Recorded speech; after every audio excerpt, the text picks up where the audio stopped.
The next thing that you have is how do you handle waits? And I'm running a little bit behind schedule here, so let me try and accelerate this a little bit.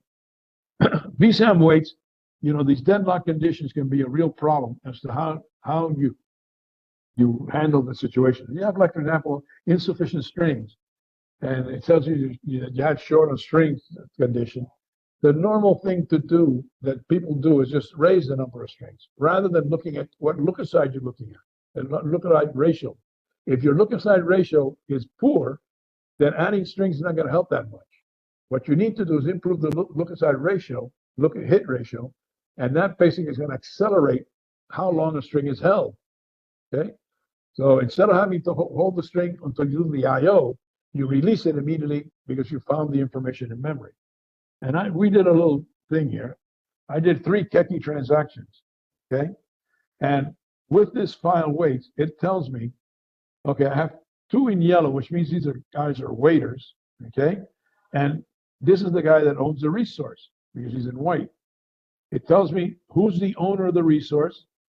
Okay, it says it's task 120, here's 120, and I'm waiting. In this case, it's a string wait, okay, that we have, okay? So they're waiting for this guy to release it so that this guy can take it. He releases it, and then this guy can take it. Okay. And if you want more information, okay, you just put your cursor on that thing. In this case, I put my cursor on the third one, which is the owner. Okay.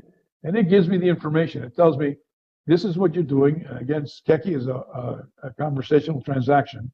This is the name of the file. Okay. This is the address of the key, where the key is located. This is the address where the record that I read is being held, okay? And this is the command that I issued, 4486. Name of the transaction, okay? Who owns that transaction, okay? Okay, it tells me who, if any exclusive control, who has it, okay? And what was I doing, 4486? Okay, well, first of all, if I hit PF4, I'm going to get the CI. I can see the data that I'm doing. If I say what's 4486, 4486 is, it's a direct read, key greater than or equal, okay?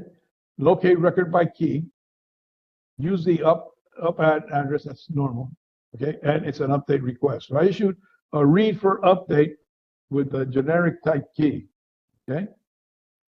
That's what I did. That's that 4486, what it was. And I look at the other guys, and what they did was a 4484. Okay? So I look at what a 4484 is. That's a read, but it's not a read for update. Okay? But he has to wait until I release it. Okay?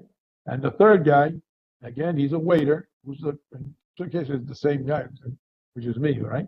It tells me who owns it. Why am I waiting? Okay?